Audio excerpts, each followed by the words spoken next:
Bismillahirrahmanirrahim. Assalamualaikum warahmatullahi wabarakatuh. Salam sejahtera buat kita semua. Nama saya Dr. Pinta Pudianti Siregar, MSc PhD. Saya merupakan salah satu dosen di Fakultas Kedokteran Universitas Muhammadiyah Sumatera Utara. Adapun kepakaran saya adalah saya di bagian kedokteran komunitas ataupun ilmu kesehatan komunitas. Video ini adalah merupakan video yang menampilkan pengajaran unjuk diri dosen dalam Unjuk Tridharma Perguruan Tinggi atau PDD UK-TPT yang merupakan syarat sertifikasi dosen. Adapun pada video kali ini saya akan pertama memperkenalkan RPS, yang kedua mengenalkan tentang SKD, KKD, dan video pengajaran. Pada RPS ataupun rancangan pembelajaran semester di bidang kedokteran biasanya dibagi kepada beberapa blok. Secara umum dalam satu semester ada 3 atau 4 blok yang akan dilalui oleh mahasiswa, di mana masing-masing blok ini berbeda waktunya, ada yang 3, 4, 5, atau 6 minggu, dan bobot SKS tergantung dari bobot waktu dan bobot pengajaran yang dilalui oleh mahasiswa. Setiap blok sudah dipersiapkan RPS, yaitu rancangan pembelajaran semester, di mana di dalam RPS masing-masing dijelaskan secara detail learning outcome, pengajaran, konten subkonten, termasuk assessment buat mahasiswa, sehingga mahasiswa dapat mengetahui apa yang mereka perlu lakukan, apa yang mereka perlu pelajari, dan bagaimana cara mereka mendapatkan nilai dari pengajaran di blok tersebut. Dan video kali ini saya akan menjelaskan salah satu blok yang saya banyak mengajar di dalamnya, yaitu blok research. Walaupun pada sebagian blok lain saya ada masuk di dalamnya memberikan pengajaran juga, seperti misalnya blok mediko-legal dan non-blok health and professionalism. Dan pada video ini saya akan menjelaskan mengenai RPS blok research.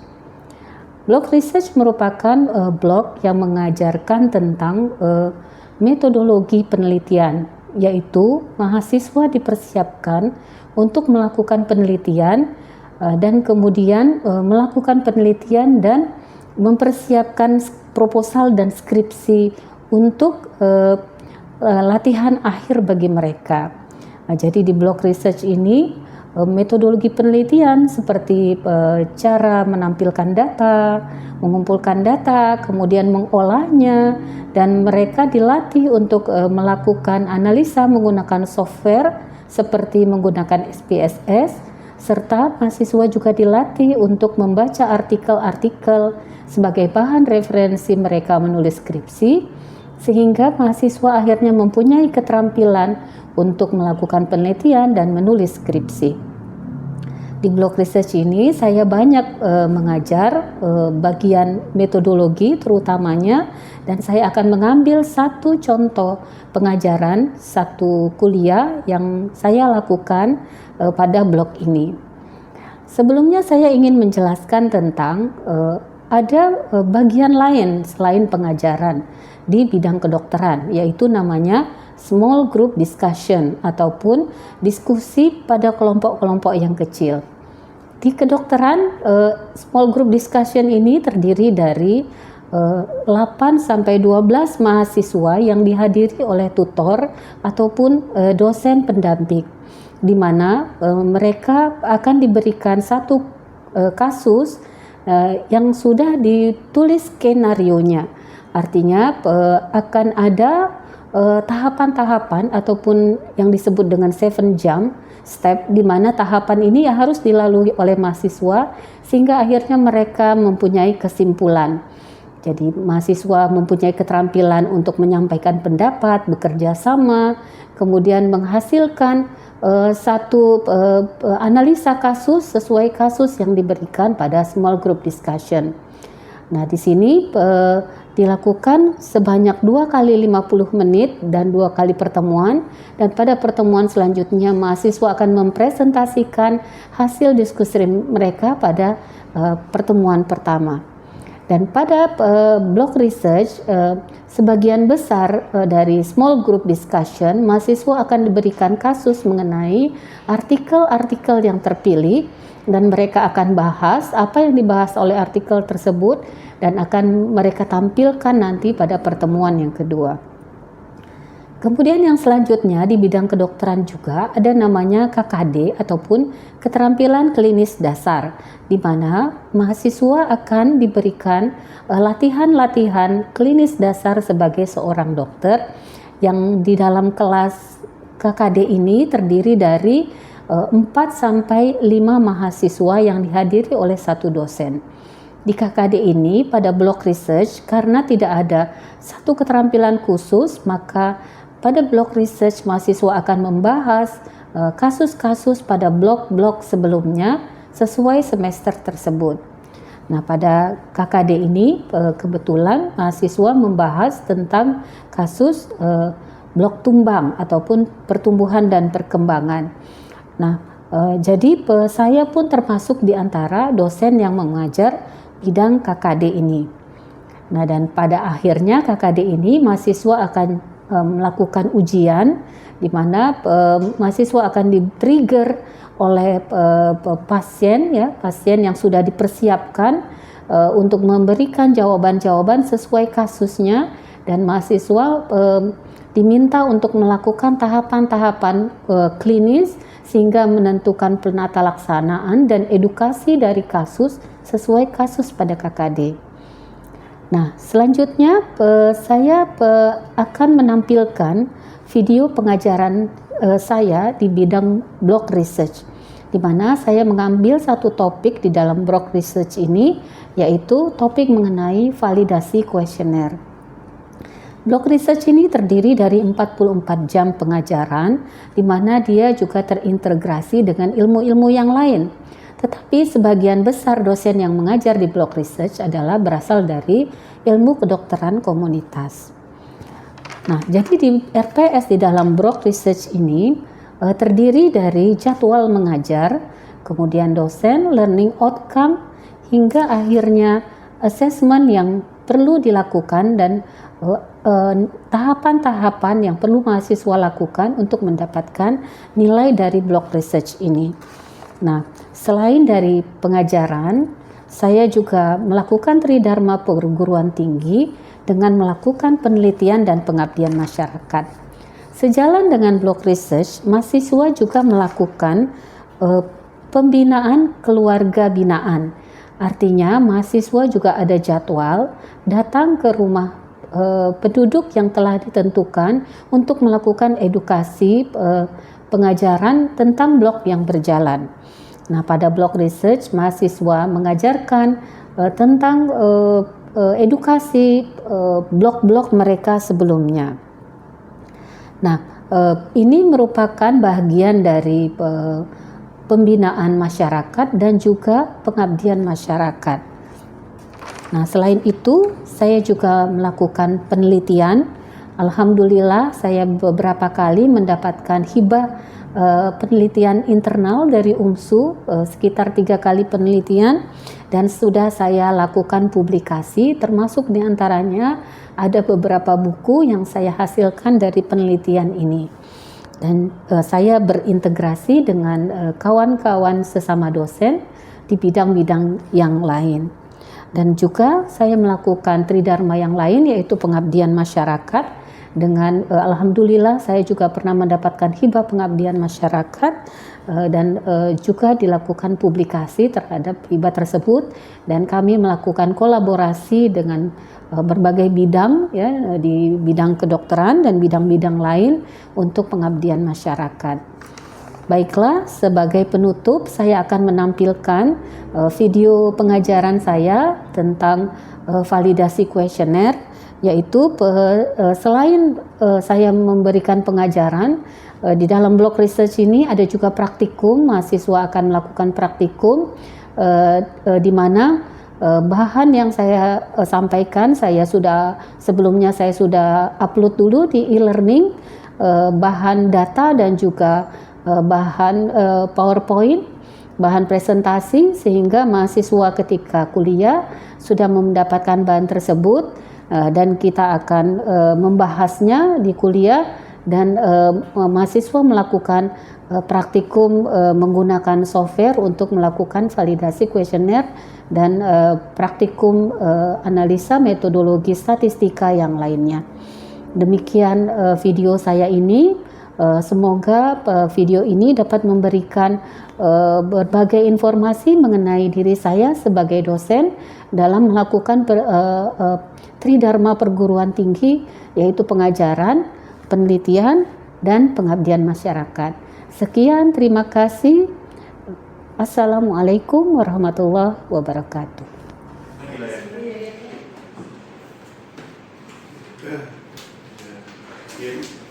Ada yang ingin bahas terkait dari sindrom geriatri? Dari TTV-nya bagaimana untuk mengimplementasikannya? Yang ingin menyampaikan?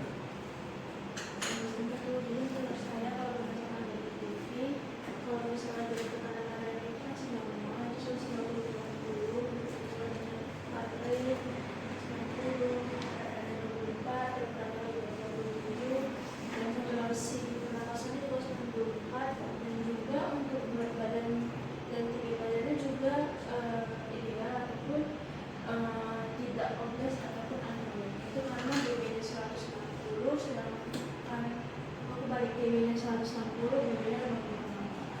Sedangkan kalau pada saat kita melakukan pemeriksaan itu, kita jumpai ada beberapa kelainan seperti gangguan anis dan juga penyakit. Ada lagi yang menyampaikan mungkin apa saja dari sindrom geriatri yang jadi bagiannya? Izin tambahkan Ketua, jadi kan sindrom geriatri itu kan kumpulan gejala di mana dia itu ada 14I, di mana itu ada imobilisasi, instabilisasi, inkontinensia, infeksi, terus itu ada inanisasi, terus ada isolasi, mungkin gimana kompromis, mungkin yang lainnya bisa ditambahkan. Ingin menambahkan adalah menambah juga beberapa kayak infection tadi, berarti dia ada konstipasi, kemudian juga kayak juga penurunan dari penglihatan serta pendengaran, tapi lupa artinya apa.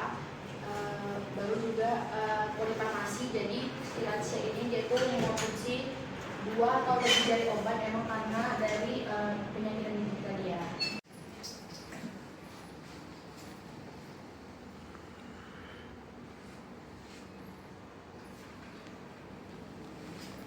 Pertama saya akan melakukan pemeriksaan vital sign dulu. Biasanya berapa lama Bu menstruasinya? 8 hari Bu ya. Ganti pembalutnya berapa kali Bu? Biasa? Normal Bu ya. Tidak pernah berdarah di luar siklus menstruasi juga Bu ya. Bismillahirrahmanirrahim. Assalamualaikum warahmatullahi wabarakatuh. Waalaikumsalam warahmatullahi wabarakatuh. Nama saya Dr. Binta. Saya mengajar bagian research yang pada hari ini kita akan membahas tentang quality of measurement ataupun kualitas pengukuran. Ya, semoga mahasiswa sudah pada download file di e-learning, ya, silakan di-download file yang sudah Ibu submit tadi malam, ya, dan silakan membaca ya sampai mengikuti kuliah yang Ibu sampaikan pagi ini. Oke, tujuan pembelajaran kuliah kita pada pagi ini yang pertama adalah kita memahami tentang diskriminasi indeks, yang kedua memahami nilai signifikan, dan yang ketiga adalah memahami apa itu perubahan alfa. Ya, jadi karena kuliah hari ini adalah kita akan membahas praktikum melakukan validasi penilaian satu alat, maka kita akan langsung masuk ke SPSS. Ibu harapkan mahasiswa kemarin sudah download SPSS di laptopnya masing-masing apakah sudah download? Sudah ya. Oke, kita berarti hari ini akan siap untuk melakukan praktikum SPSS ya. Oke, jadi di SPSS itu nanti mahasiswa akan melihat di ujung bagian sebelah kiri ada namanya record into different variable ya. Maka tombol ini adalah penting untuk kita merubah ya. Karena kadang-kadang kalau data kita terlalu banyak ya, mungkin ada 200 sampel, sebenarnya manual kita bisa ubah, tapi karena kita mau cepat, kita bisa ubah menggunakan kode di SPSS. Namanya itu transform itu record itu different variables ya.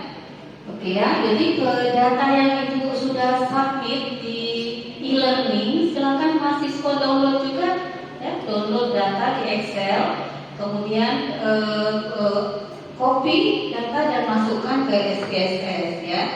Nah, jadi kita ada beberapa pertanyaan ya, seperti yang sebelumnya kita sudah pernah bahas ya.